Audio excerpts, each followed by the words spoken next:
Hello दोस्तों, मैं हूं अब्दुल्ला और आप देख रहे हैं साथ यस क्लासेस। तो आइए आप लोगों का मेरे चैनल में स्वागत है। आज जो हम लेकर के आए हुए हैं वो टॉपिक है आपका क्लास 10th का बिहार बोर्ड का एनसीईआरटी बुक का चैप्टर नंबर 12, जिसका नाम है आपका वृत्त से संबंधित क्षेत्रफल। क्या नाम है? वृत्त से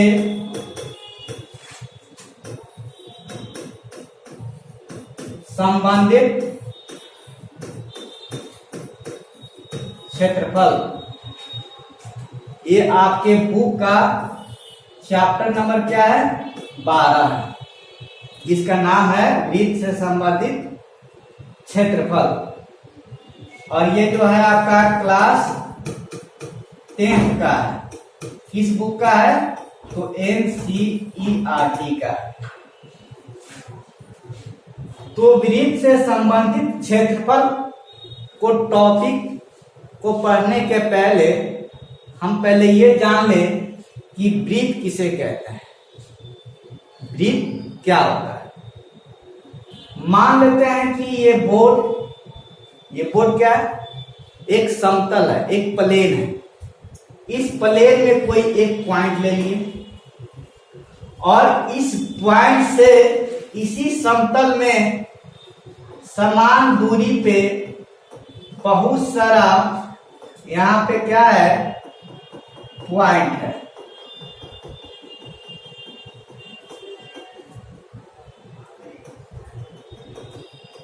ये बहुत सारा पॉइंट है इसी समतल में। इस समतल में ये पॉइंट है।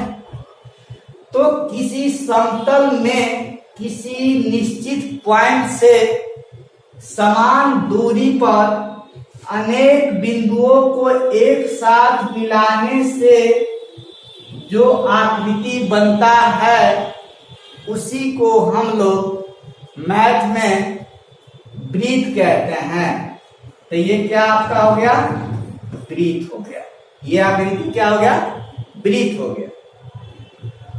और जिस निश्चित बिंदु से अनेक बिंदुओं को मिलाने से आकृति बनता है, दैट इज वृत्त बनता है, उस निश्चित बिंदु को हम लोग केंद्र कहते हैं। मान लेते हैं कि इस पॉइंट को ओ से यदि हम डिनोट करते हैं तो यहाँ पे ओ जो होगा आपका क्या होगा? वृत्त का केंद्र होगा। क्या होगा? वृत्त का केंद्र होगा।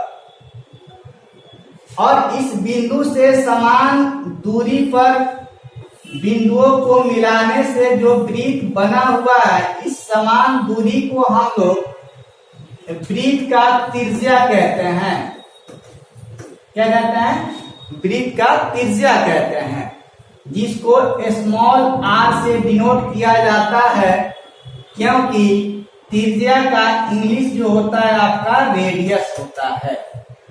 देखिए, जो बच्चा इंग्लिश मीडियम होगा उसके लिए भी ये फायदेमंद साबित होगा, क्योंकि हम दोनों मीडियम में लिखते भी हैं और बोलते भी हैं, इसलिए दोनों मीडियम के, दोनों माध्यमों के बच्चा के लिए ये कारगर साबित होगा। तो इसका इंग्लिश रेडियस होता है, इसी का स्मॉल r लेकर के इसको क्या करते हैं हम लोग? डिनोट करते हैं। एक बात और समझ लीजिए कि ये वृत्त है, तो इस वृत्त में ये जस्ट लाइक क्या है? बाउंड्री है इस वृत्त का।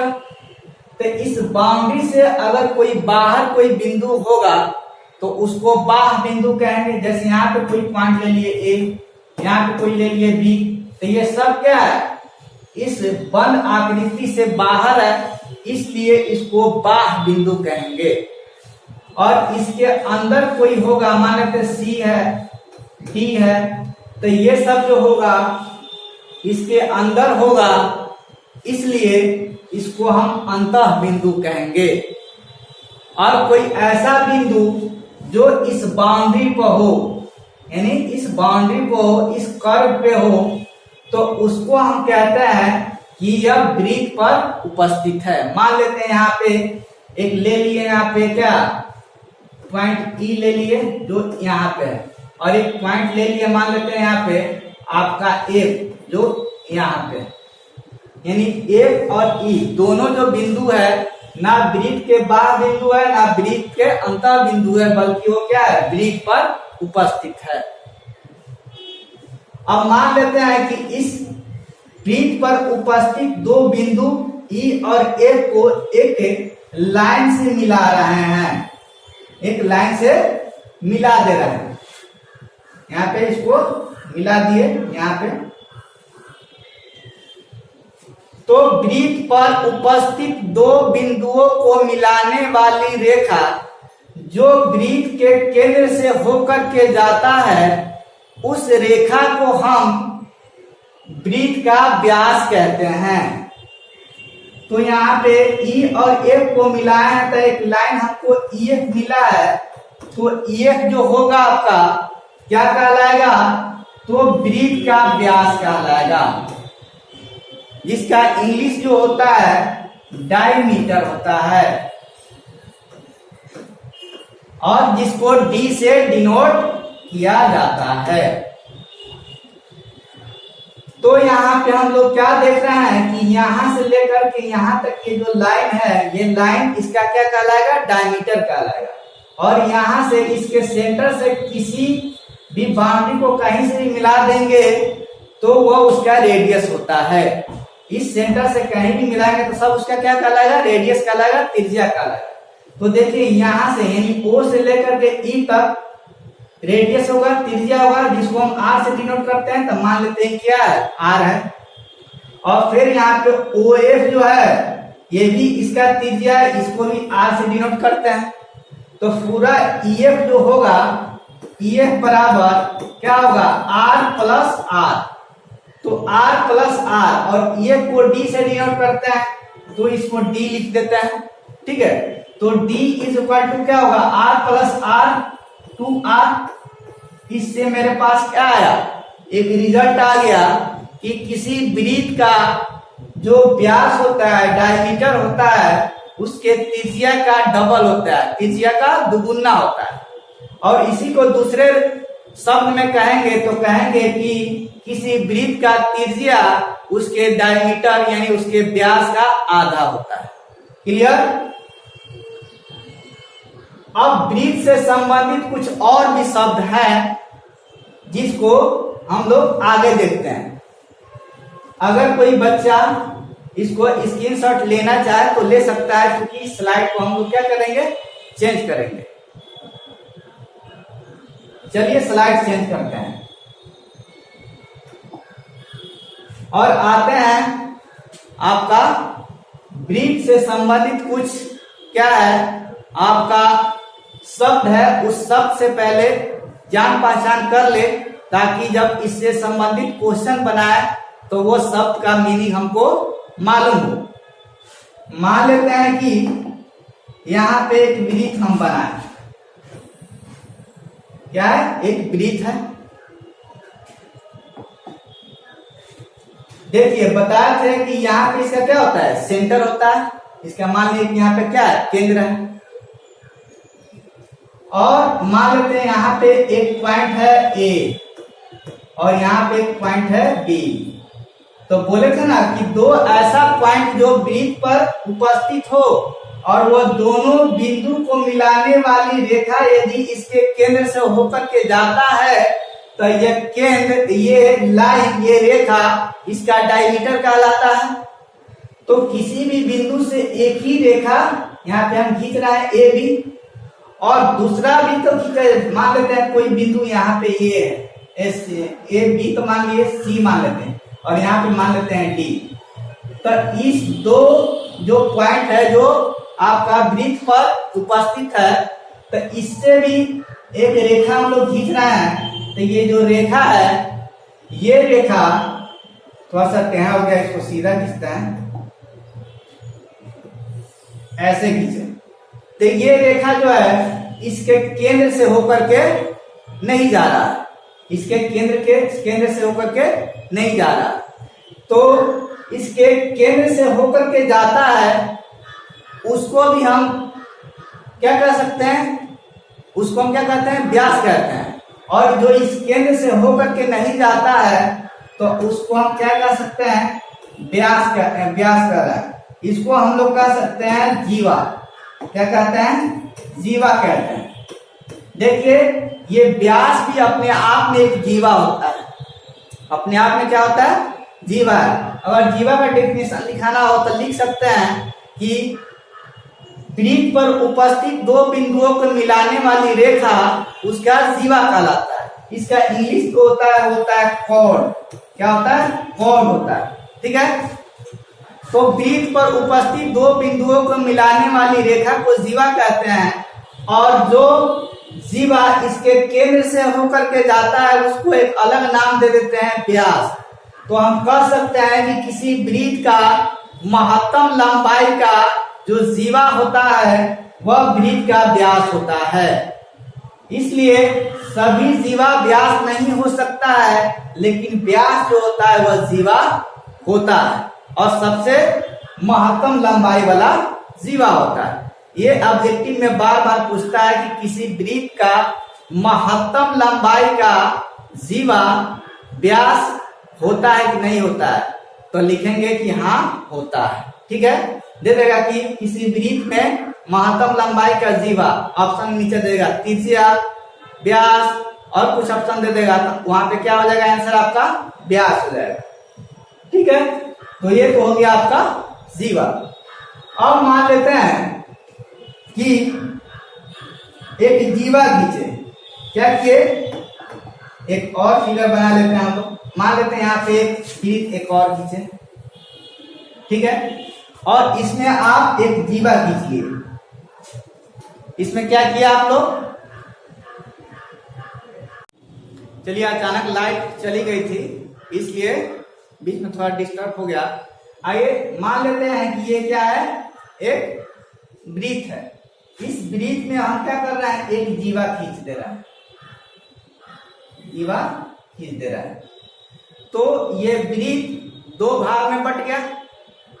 एक वाला जो भाग है ये वाला है और एक भाग ये है, दो भाग में बट गया। तो प्रत्येक भाग को हम क्या कहते हैं, वृत्त खंड कहते हैं। क्या कहते हैं, वृत्त खंड कहते हैं, वृत्त खंड कहते हैं, जिसको इंग्लिश में हम कह सकते हैं क्या, सेगमेंट। क्या कह सकते हैं, सेगमेंट। देखिए इस जब यहाँ पे हम ये जीवा खींचे, कॉर्ड खींचे, तो इस दो भाग में बट गया और दो भाग में बटा तो निश्चित रूप से एक छोटा होगा और एक बड़ा होगा। यहाँ पे एक छोटा एक बड़ा है ना, एक छोटा है एक बड़ा है। और प्रत्येक भाग को हम क्या कहते हैं, वृत्तखंड कहते हैं, इंग्लिश में सेगमेंट कहते हैं। और जो इस दोनों भाग में जो छोटा होगा उसको लघु क्या कहेंगे, लघु वृत्तखंड कहेंगे। लघु, लघु मतलब क्या होता है, छोटा। इसका इंग्लिश नाम जो होगा आपका हो जाएगा माइनर। माइनर मतलब कि होता है छोटा। तो ये हो गया आपका माइनर सेगमेंट। यानी जीवा खींचने के बाद में दो भाग में बटेगा, तो इस भाग को, प्रत्येक भाग को क्या कहते हैं, वृत्तखंड कहते हैं। और जो छोटा होता है उसको लघु वृत्तखंड कहते हैं, इंग्लिश में माइनर सेगमेंट कहते हैं। और जो बड़ा होता है ये वाला लघु हो जाएगा, ये वाला दीर्घ हो जाएगा। दीर्घ का मतलब ये होता है क्या, बार। तो ये बार जो है वो आपका दीर्घ वृत्तखंड होगा, जिसका इंग्लिश हम होता है कहते हैं मेजर सेगमेंट। इसका इंग्लिश नाम होता है मेजर सेगमेंट और ये होता है माइनर सेगमेंट। अगर बाय द वे मान लेते हैं एक और फिगर लेते हैं, एक और फिगर ले लिए, मान लेते हैं यहीं पे ले लेते हैं।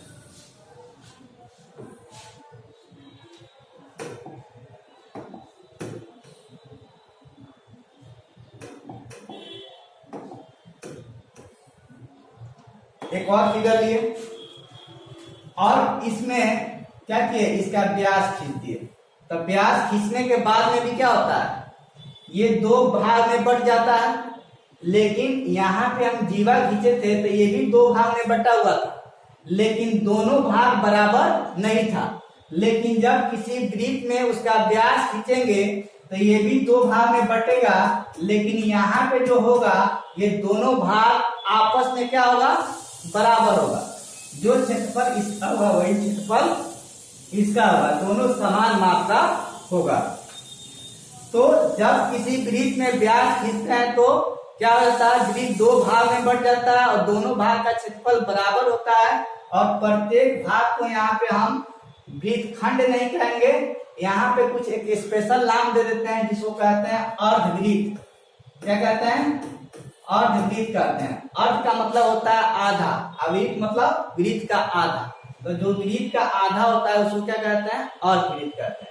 और यहाँ पे हम क्या कहते हैं? वृत्तखंड कहते हैं। छोटा को लघु वृत्तखंड, बड़ा को दीर्घ वृत्तखंड। यहाँ तक क्लियर है?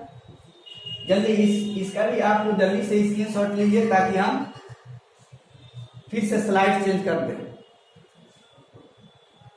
ठीक है, आशा करते हैं कि आप लोग लिख चुके होंगे। चलिए आगे देखते हैं। एक और वृत्त यहाँ पे लेते हैं हम, ले लिए।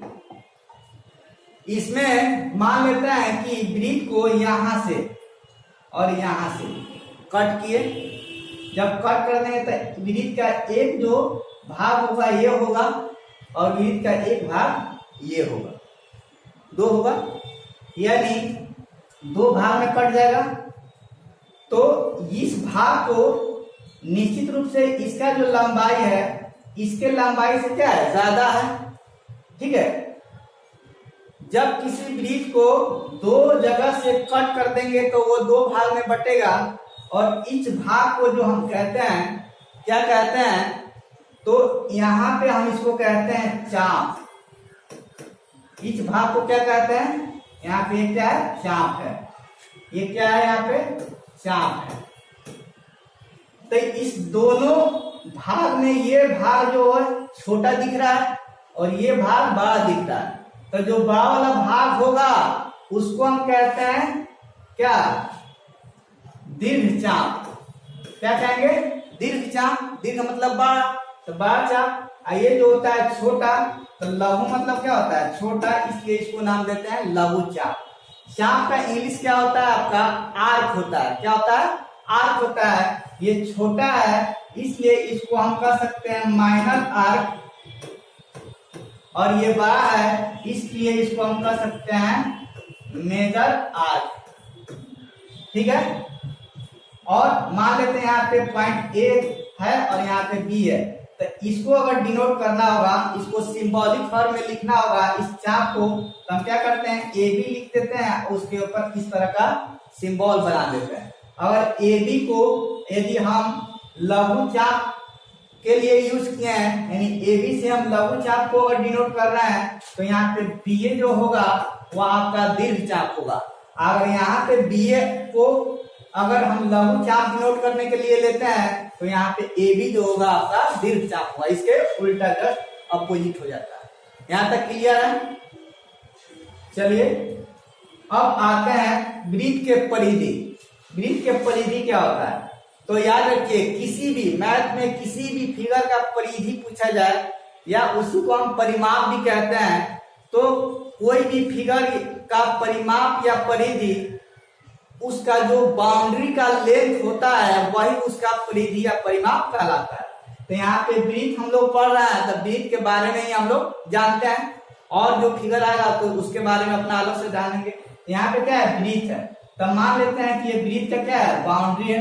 कहने का मतलब क्या हुआ? यहाँ से शुरू करेंगे, एक चक्कर पूरा कर लेंगे, मतलब इसके पूरे बाउंड्री को कवर किए।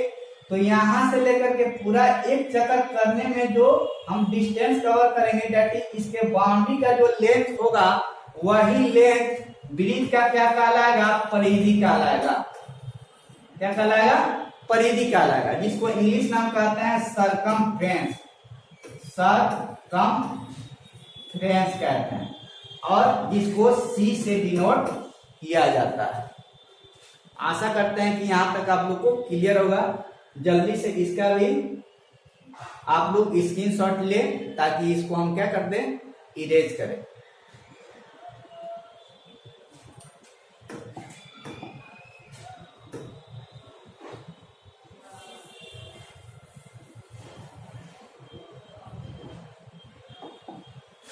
आता है इससे संबंधित कुछ और वर्ड्स। मान लेते हैं यहाँ पे क्या है, इसका सेंटर है O, यहाँ पे एक पॉइंट ले लिए A, यहाँ पे एक पॉइंट ले लिए B, O को A से मिला दिए, O को B से मिला दिए, ये OA और OB दोनों क्या है, इसका त्रिज्या कहलाएगा। अब जब दोनों त्रिज्या को खींच दिए तो क्या हुआ, ये वृत्त भी दो भाग में बट गया, एक भाग ये वाला है और एक भाग ये वाला है। तब जब किसी वृत्त में, ठीक है, दो त्रिज्या खींचते हैं तो क्या हो जाता है, वो दो भाग में बट जाता है और प्रत्येक भाग को जो हम कहते हैं उसका नाम देते हैं त्रिज्यखंड। क्या कहते हैं, उसको त्रिज्यखंड कहते हैं, त्रिज्यखंड। इस भाग में और इस भाग में, यानी दोनों त्रिज्यखंड में छोटा ई दिख रहा है और बड़ा ई दिख रहा है, तो जो छोटा होगा उसको हम कहते हैं लघु त्रिज्यखंड, माइनर, इसका इंग्लिश हुआ माइनर सेक्टर, और जो बड़ा होगा उसको हम कहते हैं दीर्घ त्रिज्यखंड, जिसको इंग्लिश में हम कहते हैं मेजर सेक्टर, मेजर सेक्टर कहते हैं। तो ये हो गया आपका मेजर सेक्टर और ये हो गया आपका माइनर सेक्टर। तो वृत्त से संबंधित जो भी शब्द था उसका हम लोग एक एक करके चर्चा कर चुके हैं। अब इससे संबंधित जो फॉर्मूला है उसको हम लोग देखते हैं। इसका भी स्क्रीनशॉट लीजिए आप लोग जल्दी से।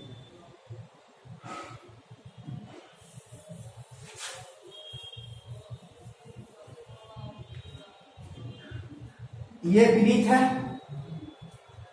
तो इस वृत्त के द्वारा जो क्लोज क्षेत्रफल है, क्षेत्र है, वो यही है।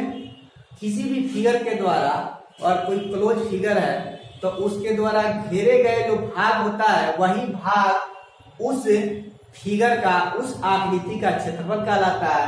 तो यहाँ पे वृत्त का बारे में हम लोग पढ़ रहे हैं, तो इसलिए इस वृत्त के बाउंड्री के द्वारा जो क्लोज यहाँ पे क्षेत्र है उसी को वृत्त का क्षेत्रफल कहते हैं। तो यहाँ पे ये जो होगा आपका, ये क्या कहलाएगा, आपका क्षेत्रफल कहलाएगा। और वृत्त के क्षेत्रफल जो होता है आपका, इसका क्षेत्रफल का जो फॉर्मूला होता है आपका, होता है पाई आर स्क्वायर। यहाँ पे आर क्या होता है, मान लेते हैं इसका सेंटर ए है और ओ है, और यहाँ पे इसका त्रिज्या आर है, ठीक है। तो इसका क्षेत्रफल जब निकालेंगे तो क्या आएगा, पाई आर स्क्वायर आएगा।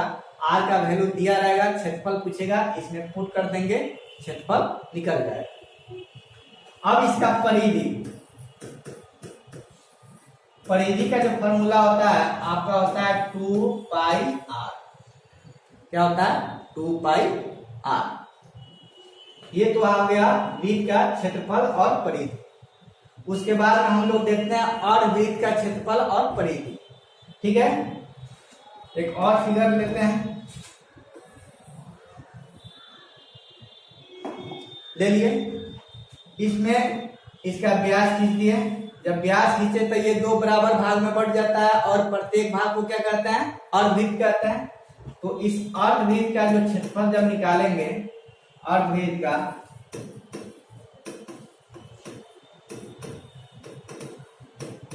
तो वो जो होता है वह वृत्त के आधा होगा।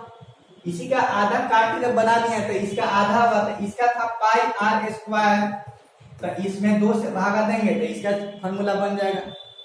उसी तरह इसके परिधि जो था 2 पाई आर था, तो अर्धवृत्त का जो परिधि होगा 2 पाई आर में भागा दे देंगे 2 से, 2 से 2 कैंसिल हो जाएगा, तो क्या हो जाएगा, पाई आर। यानी अर्धवृत्त का जो परिधि होता है पाई आर होता है, और जो क्षेत्रफल का फॉर्मूला होता है पाई आर स्क्वायर बाई 2 होता है। चलिए जल्दी से इसका भी स्क्रीनशॉट आप लोग लीजिए।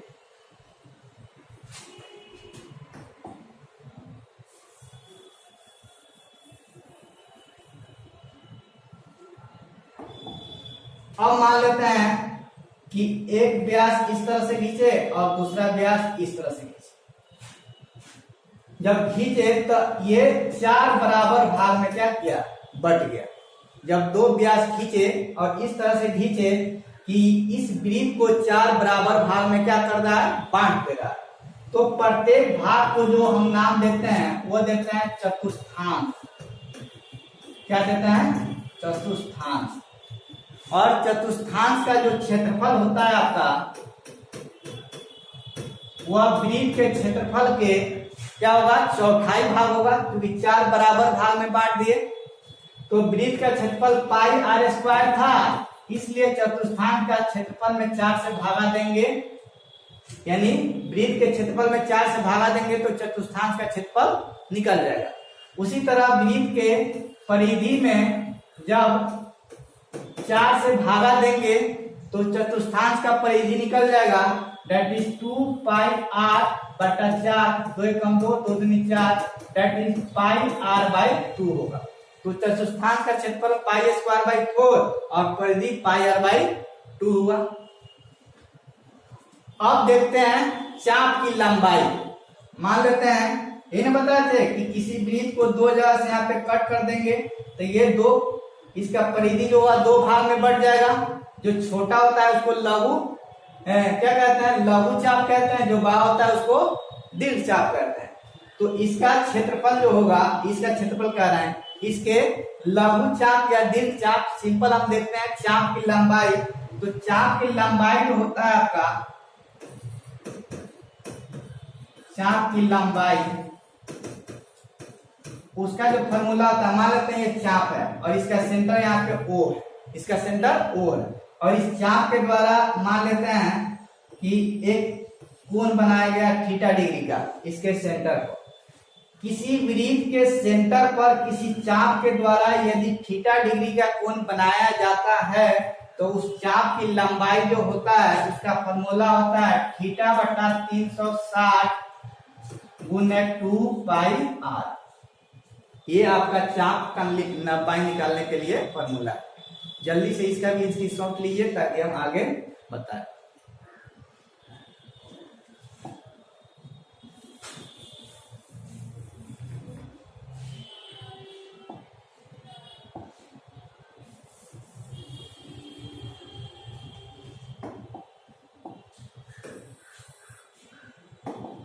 चलिए यहाँ पे मान लेते हैं वृत्त है जिसका सेंटर O है और 2 त्रिज्या खींचे यहाँ पे OA और OB।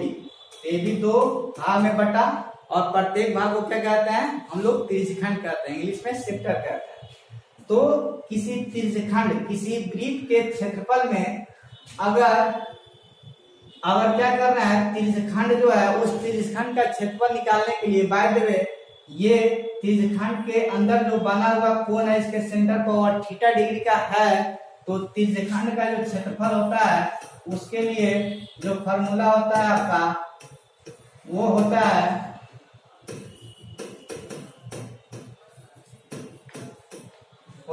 थीटा बटा 360 गुने वृत्त का क्षेत्रफल यानी पाई आर स्क्वायर। तो वृत्त के त्रिज्यखंड का क्षेत्रफल थीटा बटा 360 गुने पाई आर स्क्वायर, दैट इज वृत्त का क्षेत्रफल। यहाँ पे थीटा जो होता है उस त्रिज्यखंड के अंदर बनाया गया, उसके सेंटर पर कोण का वैल्यू होता है, और आर जो होता है इसका क्या होता है, त्रिज्या होता है। तो वृत्त से संबंधित जितना भी वर्ड था, जितना भी शब्द था, उसको हम एक एक करके क्या किए, देख चुके हैं। उससे संबंधित जो फॉर्मूला है उसको भी हम लोग देख चुके हैं, ठीक है। और ऑलरेडी ये वीडियो लगभग आधा घंटा का हो चुका है, इसलिए इसमें और कुछ नहीं पढ़ा जा सकता है, क्योंकि और कुछ कवर करने की कोशिश करेंगे तो वीडियो बहुत ही लंबा हो जाएगा।